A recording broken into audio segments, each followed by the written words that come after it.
Hi, I'm Tony Anscombe from AVG Technologies. This is an AVG Academy video. I have an iPad here and I also have an iPhone.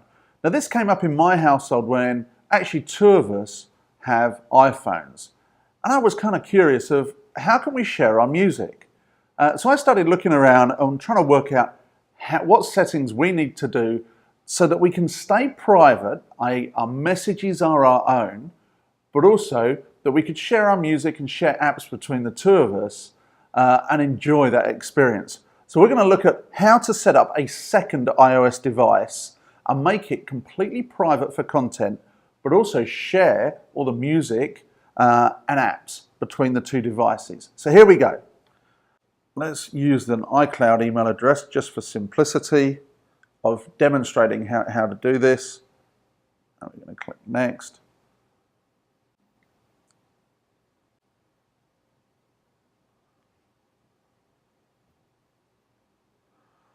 So once we've configured an email address, we need to give it a password, and obviously there's some password restrictions, 8 characters, needs to include a number, uppercase letter, lowercase letter, etc. So let's configure a quick password.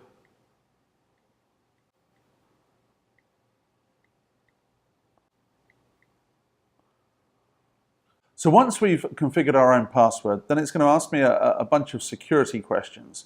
And you can choose these questions. So for example, what was the first name of your best friend, etc. Go through these questions, configure them with things that you're going to remember. Or if they're not things you're going to remember, jot them down, keep them somewhere safe at home. So there we go. We've created our new Apple ID. So that's on this device, we've created an Apple ID unique to this device. So we're going to set this up for a partner or a child in the household. You know, they're going to have their own contents and their messages will go to that iCloud ID. Now iCloud is pretty cool because it allows me to find my iPad. It also will allow me to back up my content and keep me safe. So I'm going to use Find My iPad. 0000.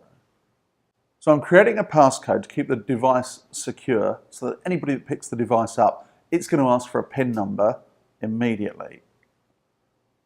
So there we go. We've now set up this iPad with a brand new iCloud Apple ID. So this is completely unique at the moment. It's not sharing any music and it's not sharing any of its content that I want to share with anyone else. Any message that's received on here isn't seen by any other device. Now, if you remember on my phone, I have my own iCloud account, I have my own iTunes, and I have the entire family's music library. So I want to share that with the owner of this nice new shiny device, whether it's an iPad or iPhone. So what we do is we come into here, into the settings, and we're going to go down in the settings and we're going to find the iTunes and the App Store. Now as you can see, this one is signed in with the unique ID on this device. So what I want to do is change the iTunes and App Store to point back to my device so that what we see is my content on this device, or some of my content.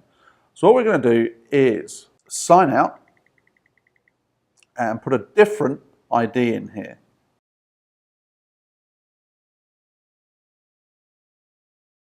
If you see, this populates and suddenly there's music and videos and there's apps, and I can now decide what I want to share. So what's automatically downloaded and shared between the two devices. Now I would like to share music, so I would turn this one on.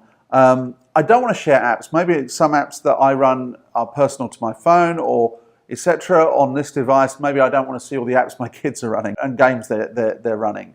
But I do want to share updates and I maybe want to share other things like videos. Make a conscious decision. If nothing else, sharing the music between the two devices means that you have a combined family music library.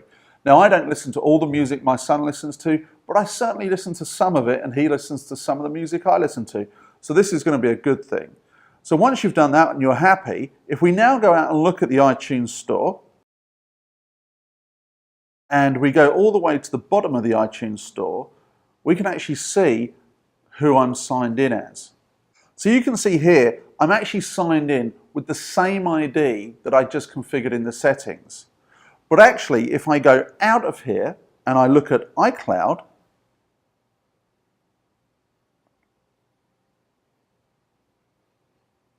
I'm signed in with the unique ID of this device, which means all my messaging and all my other content other than what I'm willing to share in music and apps is now completely private. And therefore we've now got a shared system between a family of devices. This is an AVG Academy video about how to share content between two iOS devices while staying private between the two as well. I hope you've enjoyed it and we look forward to seeing you next time.